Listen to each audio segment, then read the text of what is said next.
Mission Impossible Final Reckoning. Hey everybody, welcome back to the channel. Hopefully you guys are all having a fantastic holiday weekend. I went to go see Mission Impossible The Final Reckoning, which was originally titled Mission Impossible The Day of Reckoning Part 2, and they got rid of the Part 1 and Part 2, and they just said, you know what, we're just going to call this The Final Reckoning, and they really promoted this movie to be the final Mission Impossible movie. Now, I'm not going to get into spoilers with this movie. I'm not going to tell you who lives, who dies, what goes on. I'm going to hit some key points within the movie, like set pieces and action pieces, but I'm not going to spoil the overall plot of the movie. Now, like I said, they have been promoting this film to be the final film in the Mission Impossible movies franchise, in the series. This series has been going on since 1996. This movie series, not the television series, two different things. The Tom Cruise movie series has been going on since 1996. This is the 8th film within the movie franchise, and it's been going on for, almost 30 years at this point.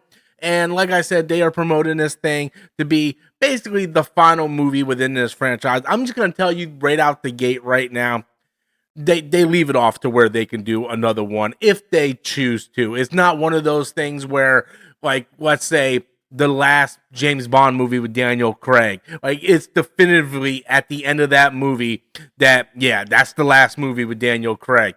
This one, not so much. They leave it off to where, oh yeah, there definitely can be a 9th film if this movie makes the money and they decide they want to do it. Now, the Mission Impossible films have never been like billion-dollar blockbuster franchises. It came in at number 2 on this opening weekend. Lilo and Stitch just kind of cleaned up. It's a family movie, but it doesn't matter about the box office. We're not here to talk about the box office. We're talking about the movie. So, like I said, I went to go see the movie, and I have some thoughts with this movie. It's really kind of like a tale of two sides, to speak, if that makes any sense. The first half of this movie, I absolutely loved it, right? I really liked Day of Reckoning. I rewatched it last week to get in preparation for this movie. I went ahead and rewatched Day of Reckoning, and when I went into the theater, I really had a great time for the first half of this movie. Like, everything was just going by so fast, so quick. It was hitting the point. There were some emotional beats that happened in the first half of the movie. I was like, oh man. And then the second half of the movie, I liked, I didn't love. I loved the first half. I like the second half. The movie is way too long. It's 3 hours long. This movie could have easily been 2.5 hours. You could have easily shaved off 2 parts. The 2 parts that I'm talking about that I mentioned, I'm not going to spoil, but I'm going to talk about the action pieces and the set pieces. The first part is the submarine. There's a submarine scene, if you guys seen Day of Reckoning, where the entity, the AI entity, is in the bottom of the ocean in the Arctic, and it's in the submarine. There's a set piece, a scene where Tom Cruise has to go down and retrieve the entity. That scene took way too long. It was just, it just kept going and going and going.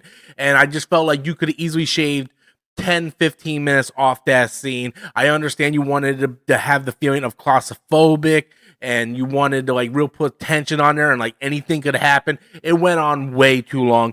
And the other scene that went way too long is the end, where I don't know if you guys seen it in the trailers, but there's like these 2 airplanes battling back and forth. That's actually a scene that takes place toward the end of the movie, where Tom Cruise is chasing the villain, and they're both in these like old style airplanes, and that just went on way too long. Like, it was just like, I appreciate Tom Cruise being insane enough to do all those stunts himself.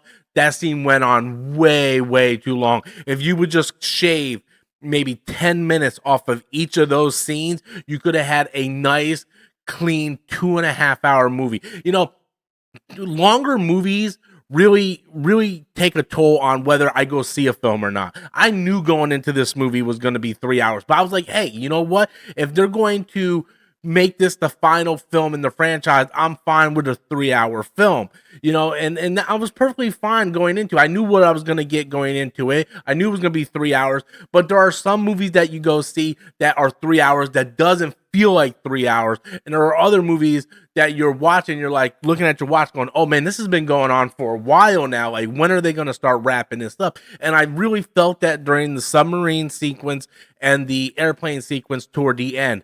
There was like tension building, but I felt like they were just stretching it out just to try to stretch out that tension even more. That could have easily been wrapped up in like half the time. And I understand that you spend a lot of money on like these plane stunts, and Tom Cruise is willing to do these stunts, and I understand but as an artist, and when you're putting together these movies, you know, you want to make the cleanest movie you could possibly can. And just for me, I just felt like it was too long. I thought the pacing in the first half of the movie was on point. I enjoyed everything that happened in the first movie. Like, we're getting reconnected with the characters, we're getting reconnected with what the problem is and what's the situation that our heroes are involved in. There's emotional aspects with the characters.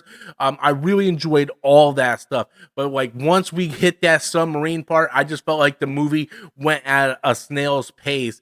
And like I said, you know, again, no spoiler, they end the movie where, oh, clearly they can do a Mission Impossible 9 if they choose to do a Mission Impossible 9. It isn't one of those things like, oh yeah, you know, it's impossible for them to move forward with another mission. Like it, you know, and the one thing I want to point out here is, like I said, Mission Impossible has been around for 8 films now, spanning back to 1996. We look at another franchise like Fast and the Furious, which they're at 10 films, I believe, now, getting ready to release their 11th film, right?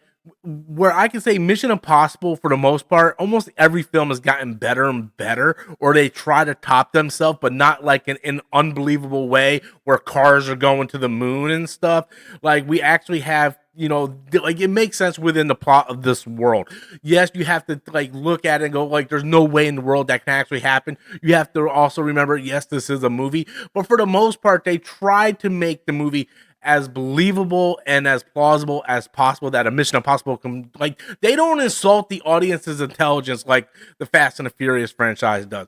So I would actually love to see another Fast or another Mission Impossible movie rather than another Fast movie. And there's some similarities, right? Like, the last Mission Impossible movie ended on a cliffhanger. Last Fast and Furious movie ended on a cliffhanger. Both franchises have been going on for decades now. I really appreciate Mission Impossible for at least not treating the audience like idiots. Another thing that I really enjoyed about this movie is Haley Atwell, ladies and gentlemen. She was my favorite thing about this movie, man.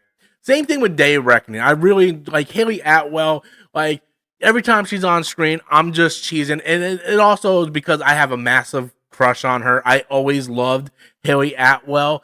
Like, her and Kate Beckinsale, man, it's just something about those two, and they also look very similar. So I just really like Haley Atwell, and she was awesome in this movie. And if you tell me that, hey, we're gonna do another Mission Impossible movie with Haley Atwell as the lead, like, I will be there day one. You don't even need, like, just day one. I don't even need a trailer. Just a Mission Impossible starring Haley Atwell. She's taking over the reins.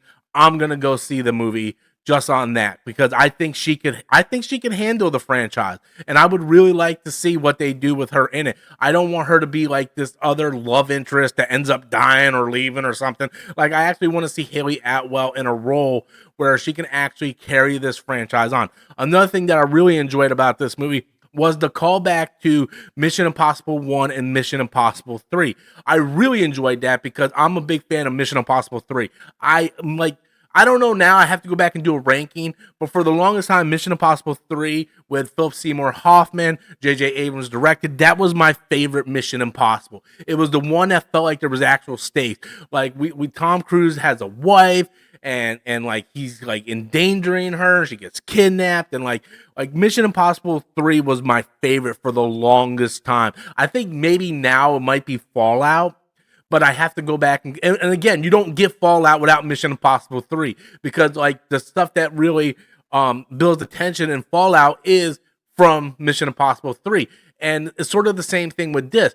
Everything that happened in Mission Impossible 3 is leading up to what's going on in Day of Reckoning and The Final Reckoning.